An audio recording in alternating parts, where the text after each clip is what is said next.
I don't think about him the way I used to. Not in the daytime. Daylight is kinder. In the daytime, the world is loud enough to keep my mind busy. It gives me errands, conversations, notifications, work, noise. Daylight lets me pretend I'm fine. But night doesn't pretend. Night doesn't care how strong you were all day. Night doesn't care how many times you told yourself you're over it. Night doesn't care how many people you smiled at, how many plans you made, how many distractions you stacked up like bricks. Night waits, and when everything goes quiet, it reaches into the part of you that still remembers. That's when I think about him. Not always on purpose. Sometimes it starts with something small. A song playing from someone's car as it passes outside, a smell that reminds me of a place we used to go, the soft hum of a fan sounding like the nights I lay beside him. And then, before I know it, I'm there again. Not in the relationship, in the memory. And that's the cruel thing about memories. They don't knock. They don't ask if you've healed. They don't care if you're trying to move on. They just arrive. I remember the first night I realized this was going to follow me. It wasn't the first night after it ended. That first night was shock. Your mind still hasn't accepted the shape of your new life, so you sit in silence like someone waiting for a bus that isn't coming. No, this was later, weeks later. The kind of later where you expect to be better. I had made it through days without breaking down. I had eaten, I had worked, I had laughed once or twice, and when I laughed, it surprised me like it came from someone else. I even started to believe that maybe I was finally stepping into the part where it gets easier. Then the night came. I went to bed early, hoping sleep would erase the day. I lay down, turned off the lights, and pulled the blanket up like armor. And for a few minutes there was peace. The kind of peace that feels like a miracle. Then I reached out, not consciously, just instinct. My hand moved toward the other side of the bed, like it had a memory of its own, and my fingers touched emptiness. Cold sheet. No warmth. No body. No breathing beside me. And my chest did something that scared me. It tightened so suddenly that I sat up as if I'd been shoved. I stared into the dark and felt the truth land fully for the first time. He wasn't coming back to this bed. Not tonight. Not tomorrow. Not ever. And the night, quiet, patient, didn't try to comfort me. It just held the space open so my grief could speak. That's how it started. Not with drama, with absence. After that, nights became complicated. Some nights I slept fine. Some nights I lay awake for hours listening to the world outside, feeling like the whole city was asleep except for me and my thoughts. Sometimes I could feel him without seeing him. Like a presence. Like a weight. Like a name drifting through the room. Sometimes my mind would replay ordinary moments. The way he used to say my name. The way he used to turn toward me half asleep. The way he used to laugh at something small and make the whole room feel lighter. And it wasn't the big memories that hurt the most. It was the small ones. The casual intimacy. The ordinary closeness that I had taken for granted until it was gone. People talk about heartbreak like it's a storm that passes. But heartbreak is also a habit. Your mind is trained to return to someone. It's trained to find them in the quiet. So when night comes, your brain does what it was taught to do. It looks for him. Even when you don't want it to. That's why I started dreading bedtime. Not because I was afraid of sleep. Because I was afraid of what comes before sleep. The moment when you turn off the lights and there's nothing left to distract you from yourself. The moment when the truth stands in the room with you. I tried everything. I played videos quietly in the background just to keep my mind occupied. I scrolled until my eyes ached. I listened to music until the lyrics started sounding like my own thoughts. I told myself, stop being dramatic. Stop thinking about him. But telling yourself not to think about someone is like telling yourself not to breathe. The mind doesn't obey. It rebels. And the more I tried to force him out, the more he returned. So I stopped fighting it.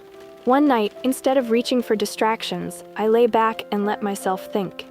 Not to torture myself, to understand. I asked myself, why is it always at night? And my heart answered in a way that felt painfully simple. Because night is where I used to feel safe. I used to feel safe with him in the dark. The world would go quiet, and his presence would make the quiet feel warm, not lonely. His breathing beside me was reassurance. His hand finding mine under the blanket was a promise. And now, the dark was just dark, and my body remembered the difference. That's what people don't tell you about missing someone. It's not only emotional, it's physical. Your body misses what it got used to. It misses the familiar weight of someone in the room. It misses the routine. It misses the feeling of being held by another person's presence. Even if the relationship wasn't perfect, even if leaving was necessary, your body doesn't care about logic at night. It cares about memory. I started to notice patterns. The nights I thought about him most were the nights I felt most alone in the day. If my day was busy and full, night was calmer. But if my day was quiet, if no one asked me how I was, if I had to carry myself through the hours alone, then night hit harder. It was like my heart saved up its loneliness and released it when the lights went out. Sometimes I would imagine him in his own bed. I'd wonder if he ever thought about me, if he ever paused in the dark and remembered my voice, if he ever missed the way I used to say goodnight. And the question wasn't even, does he want me back? It was simpler. It was childlike. It was human. Do I still exist in his mind the way he exists in mine? That question can keep you awake for years, because it's not just about him, it's about worth. It's about whether you mattered. And when a relationship ends without closure, when it fades, when it breaks quietly, when it leaves you holding questions, your heart tries to find proof. Proof that you weren't foolish for loving. Proof that your love wasn't one-sided. Proof that you weren't alone in the story. But nights don't give proof. They give echoes. And I had plenty of those. I remember a particular night. Rain tapping lightly against the window, the kind of rain that sounds like someone knocking softly. I was lying there, staring at the ceiling, and I whispered his name out loud. Not loudly, not dramatically, just a small sound in the dark. His name felt strange in my mouth, like it belonged to a different life. I whispered it again, and then I laughed, quietly, because I realized something. I wasn't calling him. I was calling the version of myself that existed when he was here. The version of me that had someone to fall asleep beside. The version of me that felt chosen.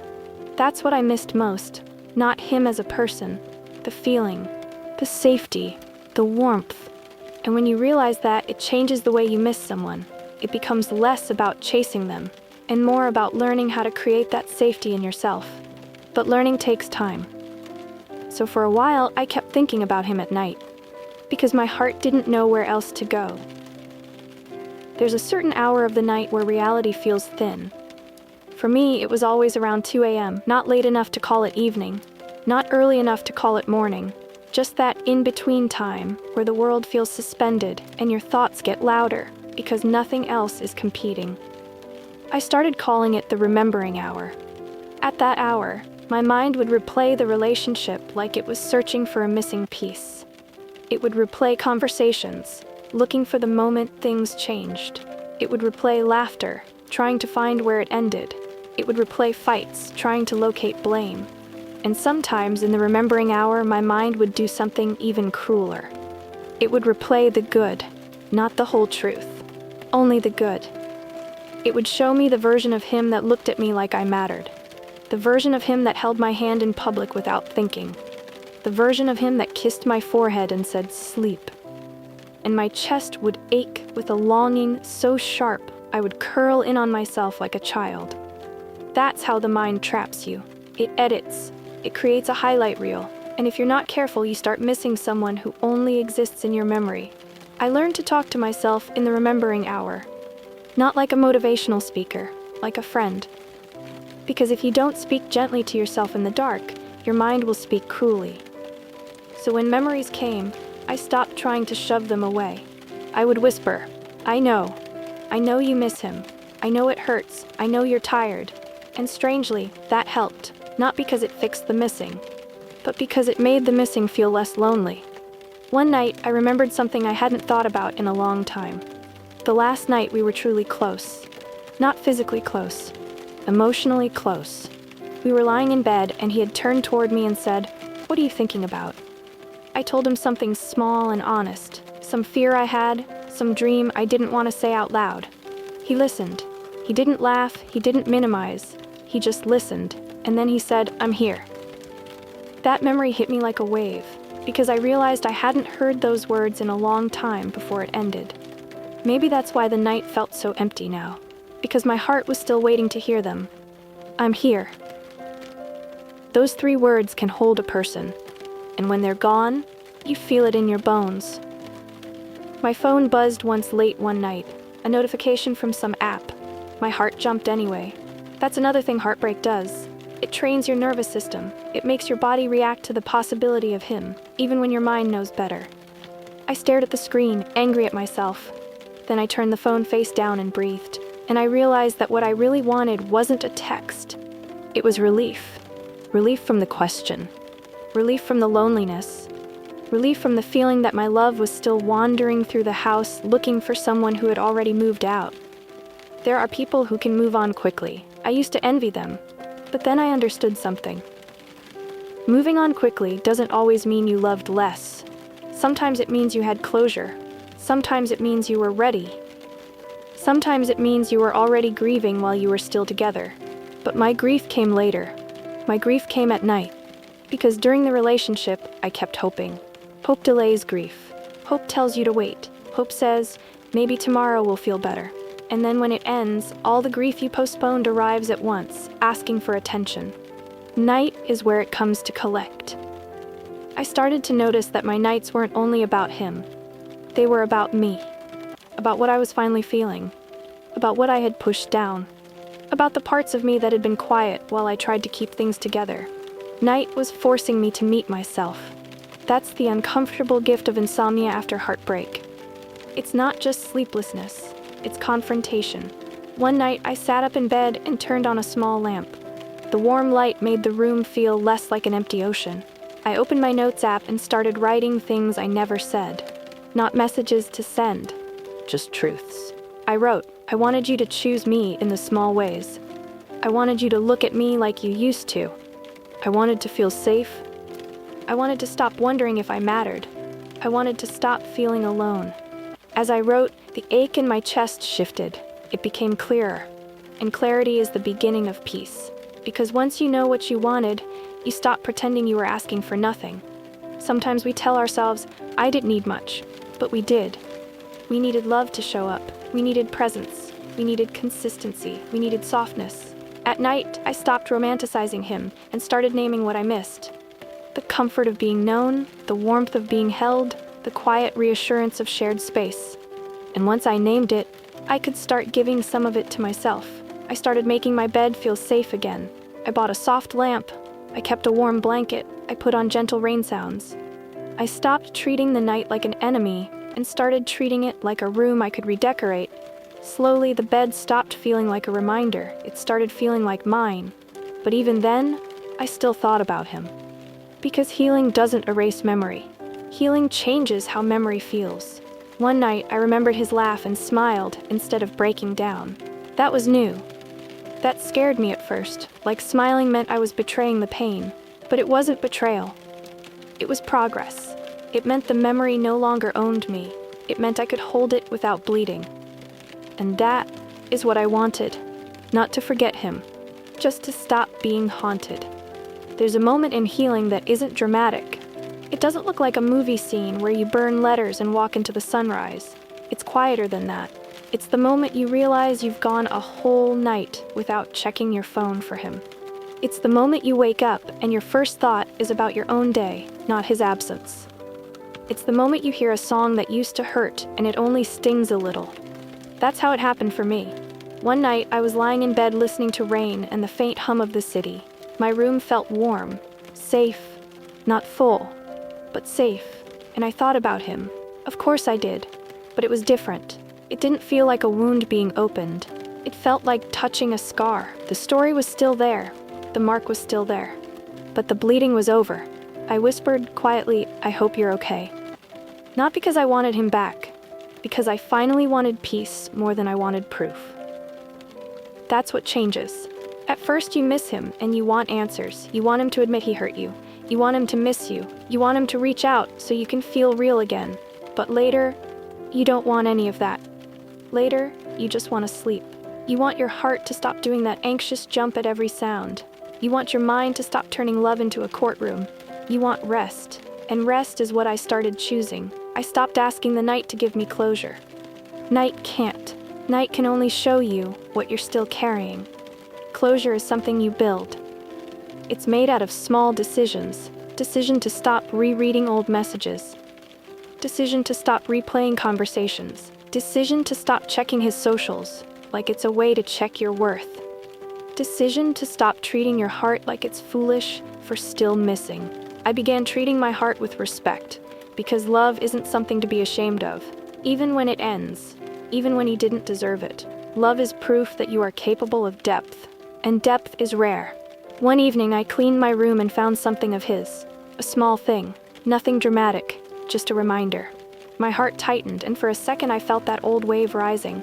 Then I breathed. I held the object in my hands and said softly, "You mattered, and I mattered too." Then I put it away, not as a ritual, as a release, because the goal isn't to erase him. The goal is to stop abandoning yourself to keep him alive in your mind. That night I slept, not perfectly, but deeply enough to dream. And in the dream he was there, but I wasn't begging. I was walking away calmly. When I woke up, I felt something loosen inside me, as if my subconscious was finally catching up to my decision. That's how healing works. Your mind decides first. Your body follows later. If you're listening to this at night, and you feel that ache, if you've been lying in bed remembering him, replaying him, wondering about him, let me tell you something that might help. Thinking about him at night doesn't mean you're stuck. It means your heart is processing. It means your love is leaving the only way it knows how, slowly, gently, and that's okay. You don't have to rush your healing. You don't have to force yourself to be over it. You just have to be kind to yourself in the dark. Because the dark can be cruel if you let it, but it can also be a place where you finally hold yourself the way you wanted him to hold you.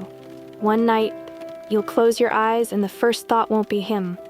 It'll be your breath, your safety, your life.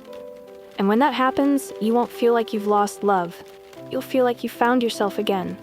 And until that night comes, if you think about him, if your heart reaches out into the dark, don't punish yourself, just breathe, just listen.